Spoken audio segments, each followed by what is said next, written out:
Good afternoon, ma'am. Good afternoon. Could you please state your name and spell your last name?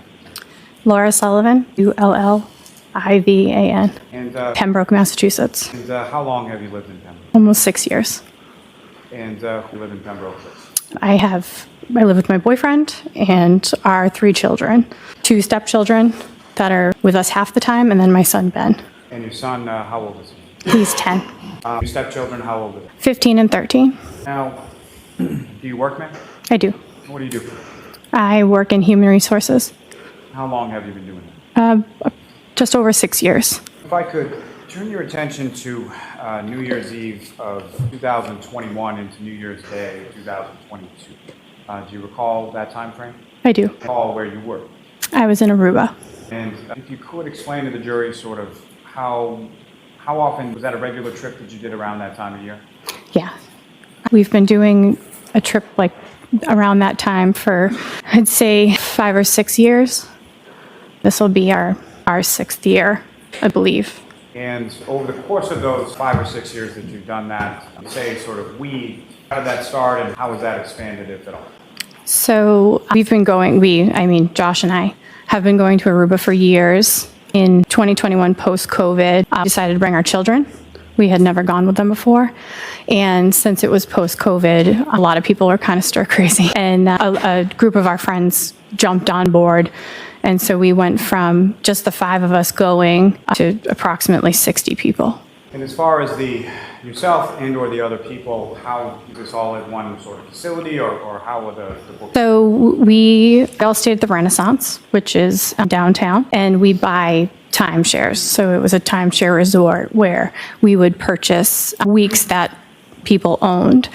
And so if they weren't going for that year, we would buy a week. So we were able to get, I think it was something close to 20 rooms for all of us to go for the same week. And as far as the planning in regard to that year in particular, when did that planning process sort of begin? It starts approximately a year in advance because the rooms go on sale almost immediately because people want to get rid of them. I would say it was probably around January of 2021 that we booked our room for that year. And once you had booked your room, as far as the family and friends group that you were talking about, how was that sort of put out to them? I would post on Facebook, more rooms are available for Aruba if anybody was interested in going. So the timeshare owners would reach out to me directly. Is there anybody else who would want to go? And we would look for any interested either friends or what have you to join our trip. Yeah, I received a text message from John O'Keefe interested in learning more information about our trip. And if you could, describe to the jury sort of, how did you know John? I met John in May of 2013. I met him at a bar in South Boston he was with Pat Rogers at the time.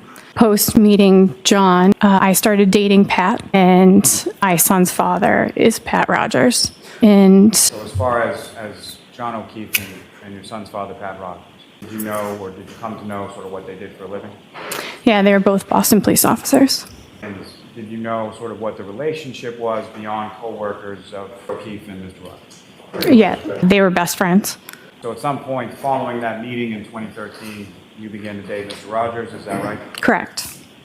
And what happened? So in July of 2013, I became pregnant.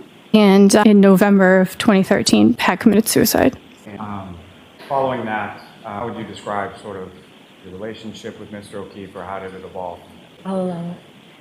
So in November of 2013, I was on a work trip and I had not had the best conversation with Pat. It just didn't feel right. And I called John and said, you need to go find him. I can't get a hold of him. He won't answer his phone. And so John left his nephew's birthday party and called a bunch of people on the way. And ultimately, Pat was found in the basement of his house. And John was there immediately following, but he was the one that found people to go find Pat. Immediately following that, John never really left my side as a support system. And at some point following that, you had your son? Yeah. Or after that, at some point, did you have a conversation with Mr. O'Keefe in regard to your son? It was his birthday, December of 2013, and we went to the Playwright, which is where we had all met. And I gave him a card, and I asked him to be Ben's godfather, and he said yes. Yes, very much so. He was every birthday, Christmas. He was always in contact. He was the first person in my delivery room after I gave birth. He was a constant. He was a connection to Pat, and always making sure that, Ben was taken care of in the sense of being there to tell stories or what have you from his relationship with Pat. And through sort of his relationship with you and your son, did you also become familiar with your family as well? Yeah. Yep. And in regard to your family, is there some kind of term, or how would they refer to this? Godfather. he was called the Godfather to almost everybody. Now, ma'am, if I can turn your attention back to that summer of 2021, you received a text from Mr. O'Keefe, is that right? Mm-hmm. Oh, I'm sorry, you do have to say yes or no. Oh, sorry, yes. After you received that text, did you reach out to Mr. O'Keefe? Yes, I gave him a call because I was excited. I was immediately excited. I gave him a call, explained to him that we had a group of rooms. We were going with, I don't even know the number at that time that had signed up to go, but it was a lot of kids. It was all of our friends, and that they would have a great time. And from that, do you any sense or say anything about who? He had mentioned that it would be the kids, and he said Karen would be joining him as well. And yes. At that point, had you met Karen Read? Did you know who that was? I had not. I knew that they were dating, but I had never met Karen, no. His niece and nephew, Patrick and Taylor? Correct, yes. And if in relation to your son, as far as Mr. O'Keefe's nephew, Patrick, where are they in relation as far as ages go? They're like 3 years apart. 3 years apart. Now, when you have that phone conversation with Mr. O'Keefe, what, if any, interest does he show as far as going through? After asking a couple questions, I could hear Karen in the background, and he put Karen on the phone, and that was the first time I had spoken to her. He basically said, just talk to her so you can answer her questions. Do you recall what kind of questions they were or what it was about? She was interested in the room setup, how many people could sleep in a room, and how the room is set up. You have a king-size bedroom, and then there's a kitchen area, and then there's a living room that has a pull-out couch. And I explained that it's a 4-person occupancy room, and you could get a roll-away bed as well. And following that conversation, when was the next time, if at all, that you had any conversation with Mr. O'Keefe and or Ms. Read in regard to the room? So during that conversation, Karen mentioned that she needed her own bathroom and she needed her own space, and that she wanted 2 rooms. And so I put them in contact with a woman that I knew had 2 rooms for them to figure that piece out. I don't handle any of that. I put people in contact with whoever owns the rooms. I put them in contact with a woman who had the 2 rooms, and I know that they had paid her relatively quickly. I mentioned to John that the rooms, I couldn't promise that the rooms would be next to each other. They weren't. They were on opposite sides of the hotel, but they got 2 rooms. And when you say opposite sides of the hotel, where those rooms were in relation to each other and who stayed in which room? So the pool and lobby is in the center, and then the hotel comes like this, and there are pool walkout rooms on the first floor of each, and Karen and John were on this side, and the kids were on this side, and they both had walkout rooms. And as far as sort of front door to front door, do you know how far away they were from each other? I would say, steps-wise, maybe 200. But the hotel it's small enough, but it was separated by a lobby, the front entrance, outside entrance. Now, with regard to your arrival, when was it that you arrived in Aruba? So the timeshare rooms run Friday to Friday. So we were booked for the 31st through the 7th. Josh's birthday is December 30th, so we went down as a family a day early. And we had friends who were already down there since Christmas. John's timeshare room woman reached out and said, hey, we're leaving early if you want to arrive early. So him, Karen, and the kids actually came down on the 30th as well. They were on the flight following us. And then the rest of the 60-ish people, however many were there, showed up on the 31st. And so from that first day that you arrived there, as far as when you got there on the 30th, when was the first time that you saw John, or when was the first time that you saw anyone from that group? We were at the pool, so it was not long after they had landed. He texted me and said, "We're here." And Ben and I jumped out of the pool and went to the lobby to see him. And then on the way back from the lobby, I saw somebody banging on the window on the left-hand side of the rooms, and I didn't know who it was. And then I saw Kaylee, and I was like, oh, well, that must be Karen. And again, was this the first time that you had seen Karen face-to-face or met Ms. Read? Yes.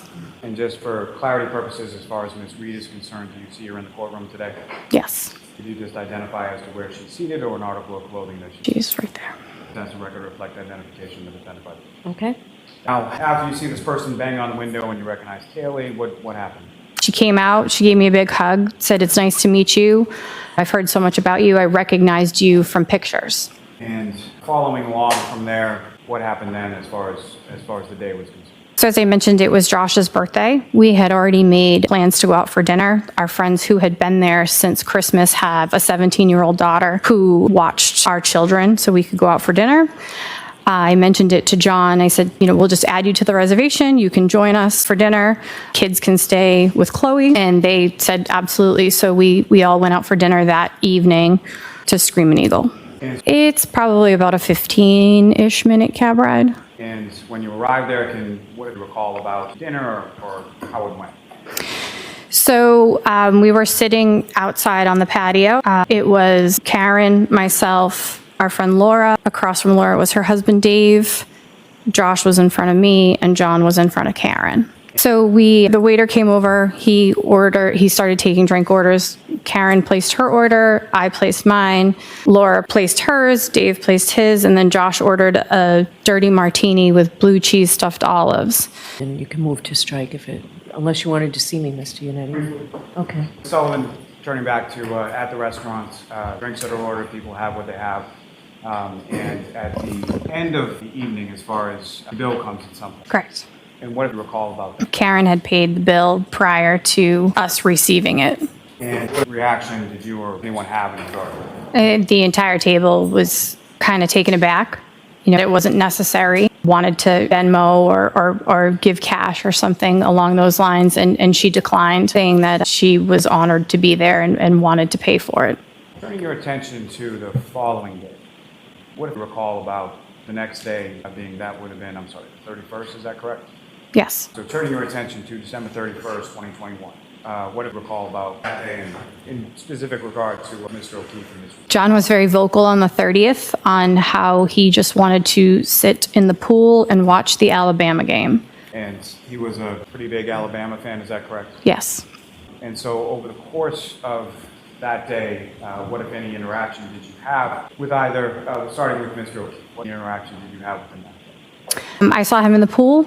I know he was sitting at the pool bar watching the game with Josh. I saw the kids. I recall seeing Karen. I don't remember if we spoke or not, but it was mostly in the pool because we were waiting for the rest of our friends to show up. Now, amongst the rest of your friends that showed up, do you have any siblings? I do. And how many siblings do you have? I have two. And brother or sister? I have a younger brother and a younger sister. And with reference to your younger sister, what's her name? Marietta. And how much younger than you is Marietta? She's 10 years younger than me. And was Marietta Sullivan, was she coming in on that day as well? She was. And do you recall about what time it was that she arrived or that she came to the hotel? When was the first time you saw her? It's tough to remember, but I want to say everybody showed up on one of the first or second flights that came out of Boston. So I would say she was there by 1 p.m. So what we tend to do is book reservations, and if people are interested in joining, they can join us. And that night we had approximately 40 people going to have dinner on the beach at Moomba Beach around, I want to say it was like 7 o'clock. We had our reservations for. They did not know. Now, let me take a step back just for a moment. As far as Ms. Read was concerned, prior to your arrival in Aruba, did you have her phone number or did you have any way of contacting her? No. And when was it that you got Ms. Read's phone number? John had added her and and Chloe to a group text the night that we had gone out for dinner to make sure that we could all communicate with Chloe to make sure the kids were okay. So you got her phone number in relation to watching kids as far as Patrick and Kaylee and your children and everybody else? Correct. Now, if you recall, you go out to dinner, you think the reservation was about 7 or so. Do you recall about what time it was that you got back to the hotel? I want to say it was around 9:30, 10 o'clock by the time my group got back. I know there was a couple different seatings, so we probably got back around like 9:30, 10 o'clock. And as far as your group was concerned, your sister Marietta, was she within your group that went out to dinner? Yes, yep. And beyond your younger sister Marietta, did you have other sort of immediate family with you on this trip as well? My mother was with us as well. And with regard to your sister Marietta and your mother, what was there as far as where were each of them staying?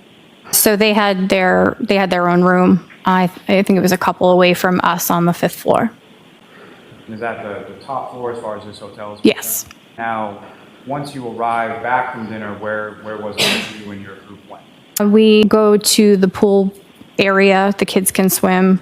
We ring in the new year, the pool bar, watching it on the TVs, and then watching the fireworks. Now, when you came back to the hotel and you went at some point to the pool area, your sister Marietta, do you know where she went? She actually, when we got back from dinner, she went up to her room with my mom and essentially put my mom to bed because she didn't want to be up anymore. She went to go change as well. I saw John, I want to say around 10:30-ish. I don't know the exact time. It was definitely before midnight. And where in relation to the hotel at 10:30? He was standing behind me at the pool bar. And at some point does your sister come out to the pool area after putting your mother to bed? Yeah, so right before I saw John at the pool bar, I saw my sister. She came out and she was visibly upset. Your Honor. All right, thank you. So, jurors, you're about to hear testimony about certain conduct or behavior allegedly committed by Ms. Read. Be mindful that the defendant is not charged with committing any crimes other than those charged within the indictments. The witness's testimony may not and indeed must not be considered by you as any evidence that the defendant has a bad character or as evidence that she has a propensity to commit the crimes with which she has been charged. You may not take the defendant's prior acts as a substitute for proof that the defendant committed the crimes charged here. But you may consider the acts solely on the limited issue of the state of mind of the defendant and the nature of her relationship with John O'Keefe as it might go to motive or intent.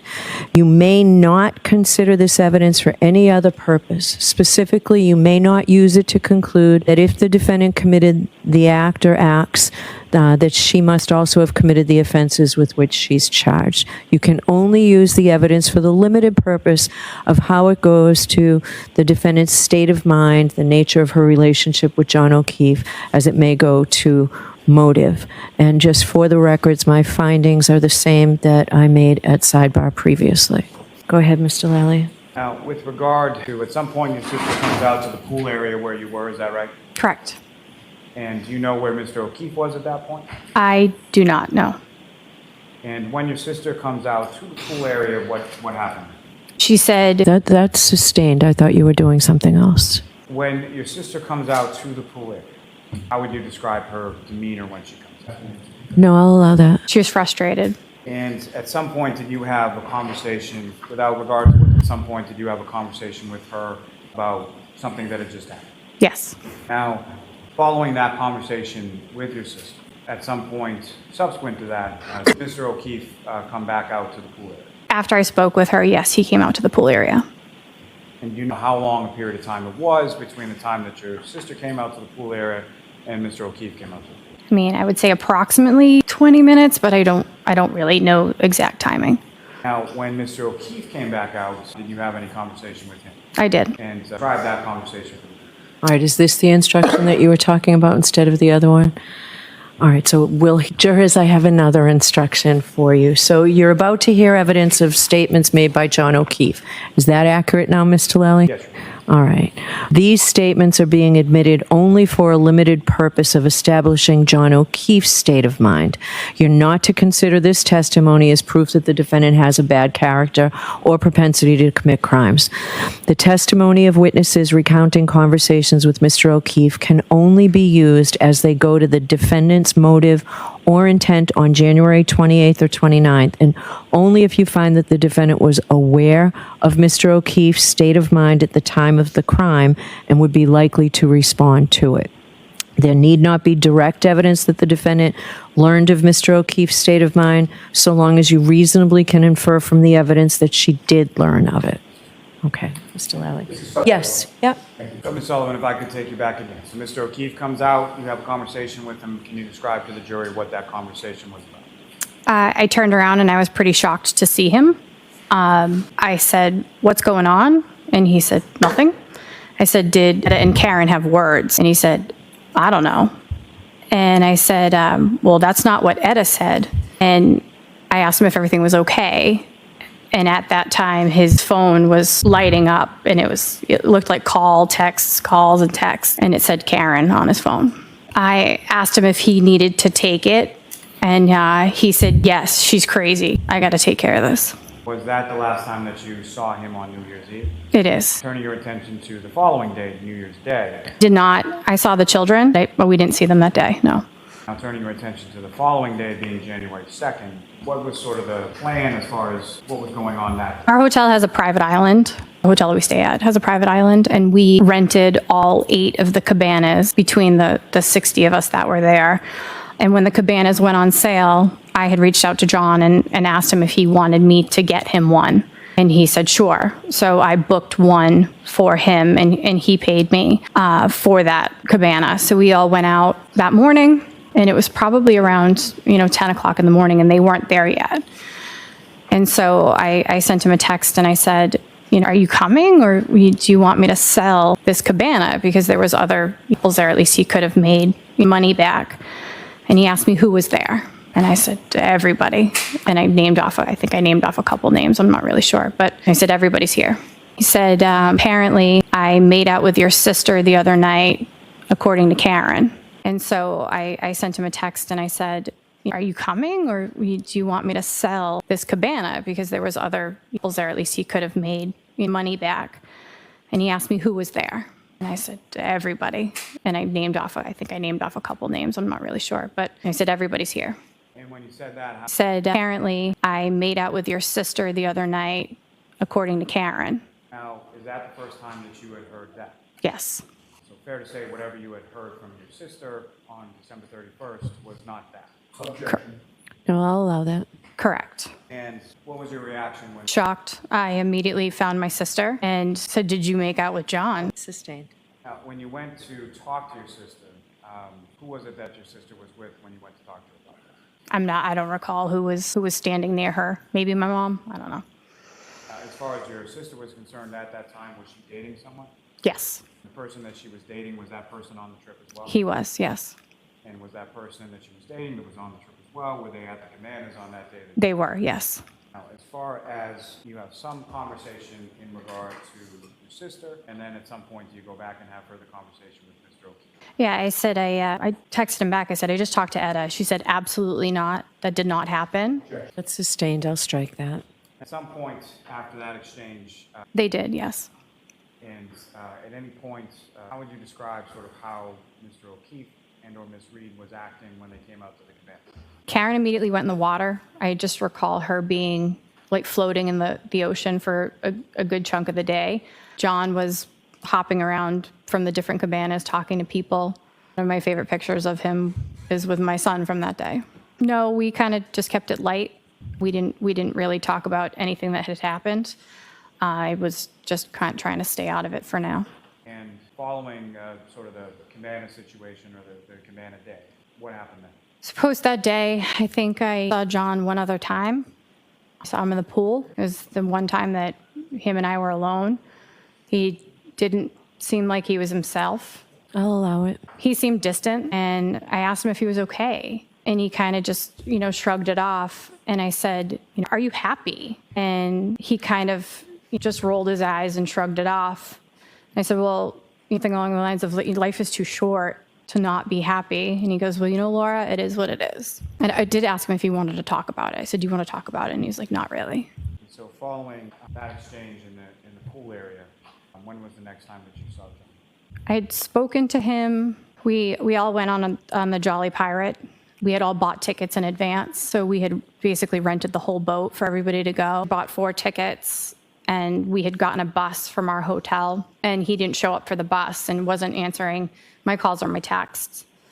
And then we finally got down to where the boat was. The boat was about to leave, and he messaged me. He's like, not going to make it. Kids slept late.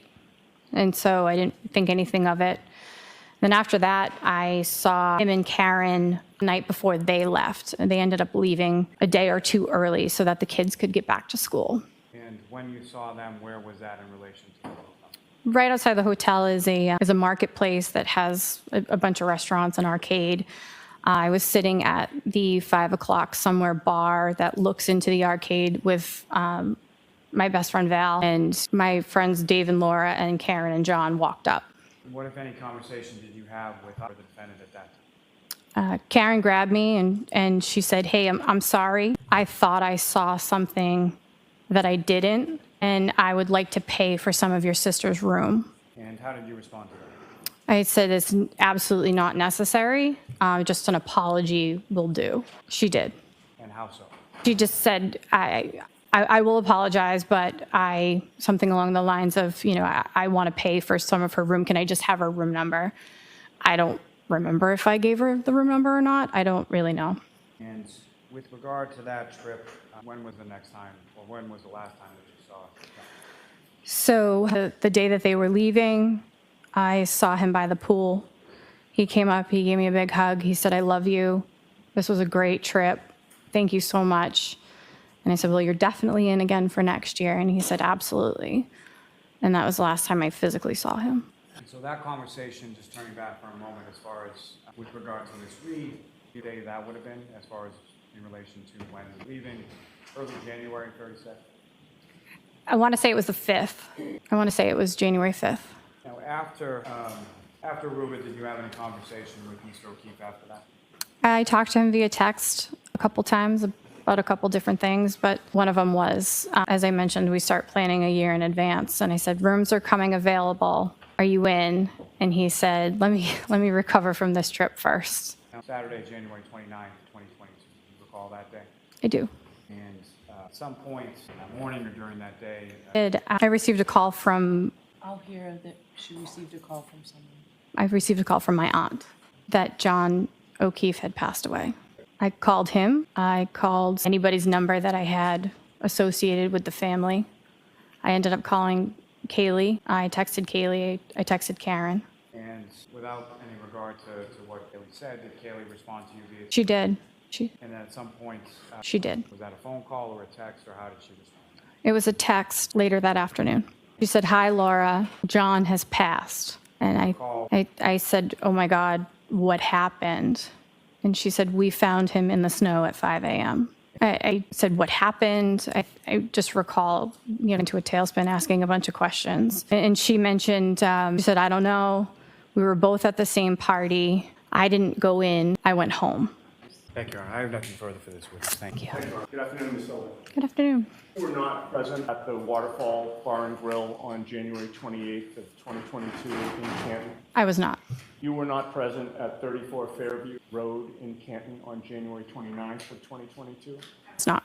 Yet you'll agree with me that Michael Proctor, the state police trooper, visited you at your home all the way in Pembroke, Massachusetts on February 8th of 2022 Yes. to interview you. Yes. Just briefly, as far as Trooper Proctor coming to your house, was he alone, or who else was he with when he came? He was with another trooper, Okay. And do you recall who that trooper was? Trooper Fanning. Nothing further on.